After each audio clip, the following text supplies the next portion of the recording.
Alright, y'all, it's Coach Crisco. Welcome back to the channel. I'm sitting in the booth, I'm looking at some highlights, and I came across Shai. I've seen a few OKC games this year. I've followed the NBA sporadically, but I followed the NBA enough to know that Shai Gilgeous-Alexander is the MVP this season. You look at Jokic's numbers, you would say he is the general consensus MVP. He's averaging a triple-double as a center. But I don't know. I just think that what Shai is doing for OKC, he has them #1 in the West. He had them #1 in the West last year.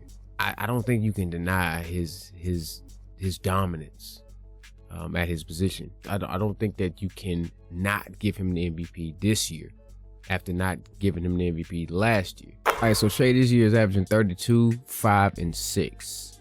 I think all of his numbers are up from last season. And last season, I thought that he was the MVP. Of course, Jokic got it. He got his third. You can't deny, Jokic's dominance as well. Him winning the MVP last year, I can't argue that. I just thought that Shai's presence and the fact that he had a team like OKC. Mind you, OKC is a great team. Very, very balanced team, great coach team. But they're kind of like a college squad, if you really think about it. Like they're not. I don't know. It's something about them. It just seems that his impact for OKC, when you compare Jokic and Shai's impact, if you take Shai away from OKC, we don't know if they're a playoff squad. Maybe play in. I think Denver could still make the playoffs without Jokic. Maybe I'm a fool. I think Jamal Murray could still do some things. They have pieces around that could potentially get them a spot within the top 6 in the West. But I don't know if you could say the same about OKC. So I just want to check out a couple plays that really highlight some of Shai's strengths. We know how dominant he is from the mid-range. He's a great playmaker, great facilitator. He gets his players, his teammates involved. And he's also an underrated defender. He's a pretty solid defender on ball. He's a pretty solid help defender. So we're just gonna go through and break down a couple plays, couple highlights, and I don't know. I co-sign my plea for Shai to be the MVP this year. I mean, Jokic got enough, man. He don't need no more. But if they gave Jokic the MVP, I wouldn't be mad because I like Jokic. But I really think Shai deserves the MVP this year. So let's get into a couple plays. And this is when just making the proper basketball play is key. Not trying to do too much. DeRozan has all his attention on Shai as his teammate, backdoor. And this is just simple basketball. Great finish. A lot of times in that position, you see the star player trying to just make the hero basketball play.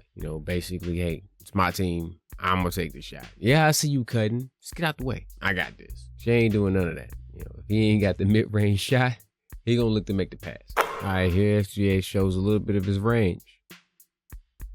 Now, he was never known as a three-point shooter, but he gets the switch. Quick little bop, step back, boom. He's added the outside shot to his game. He's always had that mid-range post fade, post back to the basket, create. But now he has the ability to step back 3 on you. He's 3 levels now. It's hard to defend a player like that. And you have to honor his 3-point shot now. You already have to honor the mid-range, which is an underrated staple in the NBA just as a whole. He can get to the basket, he can finish, and now he can finish pretty consistently from the 3. So that's real difficult to defend. All right, here's another one. SGA at the top. He's going to get the screen from Hartenstein, but he's not going to take the screen. So the way I'm looking at it, he's going middle. He's going to tuck all the defense in. Pause. Makes a spin move. Goes reverse, goes back. DeRozan is a little bit too late on the rotation, stepping up. Fox at this point should make sure that he's getting the cutter. And all Shai is going to do, crafty, lay it up. Now, I will say this about Shai. He's going to hit the floor. He's going to flail his arms. He's going to do everything that he possibly can to get a foul call. That's just kind of part of his game. That's the part of his game that I'm not a fan of. But other than that, at this point, you got to do what you got to do to get what you want. And he gets his fair share of free throws. That's for damn sure. All right, now on this one, just peep how crafty he is. It's 4.6 seconds left. For him to get all the way to the basket. Looks and sees the mismatch. I can blow right by him. Now, he's launching from the free throw line.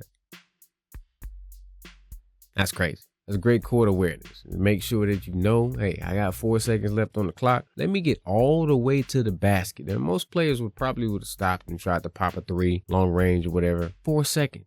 You get from 3/4 court all the way to the rim in 4 seconds. Jump from the free throw line with a layup, scoop layup at that. Like, I mean, that's great court awareness. That's great basketball IQ. That's Shai in a nutshell. All right, this is when Shai's defense leads to offense. So quick outlet to Tatum. Boom, give me that. We out. Now, Jalen Williams has the ball. Shai is all the way in the backcourt.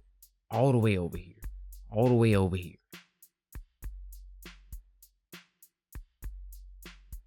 Give me the ball. Bring the defense in. Easy lob. The defensive side is just effort for him to get back, sprint back, contest the play, block the shot, and then we're on a soft transition. You got numbers, really, because Tatum wasn't back in the play at the time. Give me the ball. I'm going to bring the defense to me. Backdoor cut, lob, easy dunk. When you're the star player, you have all of the attention. Like, you can go and you can get yours whenever you want to get yours. When you have teammates that you can depend on, teammates that you can trust, then sometimes you making the best play, even if it's not you taking a shot, is what's best. Now, it's easy to say, okay, we'll leave the ball in his hands. We'll live and die with him taking the shot. But I know that I'm going to bring the defenders to me. It's going to leave somebody wide open. The onus is on me as the best player, in this case, Shai, to make the best basketball play. In this case, lob, easy dunk. That's what Shai does. His basketball IQ is going to lead him to make the best play in most cases. He's going to get his players involved, his teammates involved. That's why OKC has been on top of the West all season. All right, here's Shai just showing off more ball skills. There's the ball at the top, quick little crossover. Yank back. Wham. Now at this point, all kinds of separation has been created. Like this man right here, I don't know what he's doing. The Macarena, I have no idea. Completely out of the play. Pull up, midi, bam. Shai's handles, low key, a little bit underrated. Now I'm not saying he has Steph Curry handles, Kyrie Irving handles. Nah. No, nowhere close to that. But it's still tight enough for him to get to his spots, for him to create space. He uses his body well. He plays within the game. He doesn't do too much. All his moves are calculated. Every step means something. And he's going to get to his spot, and he's not satisfied until he gets to his spot. His creativeness on the basketball floor is unmatched. Now, here he is at the top again. There's a screen coming up. Now, he's going to switch on to him. This is why I'm not a proponent of switching so easily, because I feel like he could still fight through instead of just going with him. So he gets the mismatch. And this is just, again, him showing his ball skills. Look how much space he creates. Look at that. The way that he plays the game from the mid-range, that's all day. Shai right now is probably the best when it comes to just creating space, getting to his spots, popping. I can't think offhand who's better at doing that when it gets come to one-on-one, coming off the screen, creating from a mismatch perspective, and just elevating and taking a shot. He's unmatched. Now I can go on and on. We can look at more plays to showcase his talent, his skill, but just overall, the season that he's having, the season that OKC's having. I think you have to take into account that he is the best player on arguably the best team in the NBA. Now, Cleveland is up there as well. Donovan Mitchell may also be in the runnings for the MVP, but I think just from the standpoint of realistic, see the SGA or Jokic. OKC was first last year. They're first this year. So when you take that into account, and you take also into account that Chet has been out of the lineup for most of the season, second best player on the squad, and they've maintained #1 in the West, it's a no-brainer. He's the MVP this year. But again, I'm not taking anything away from Jokic. If he does end up winning the MVP this year, you can't be mad at it. I mean, the man is averaging a triple-double from the center position. That's crazy. It's diabolical. It's ridiculous. He might be the best player in the NBA.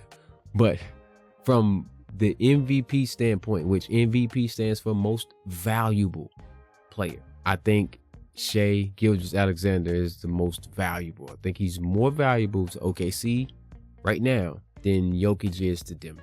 That's not saying that he's a better player than Jokic. You don't always give the MVP to the best player in the NBA. If that's the case, Michael Jordan would probably have 15 of them.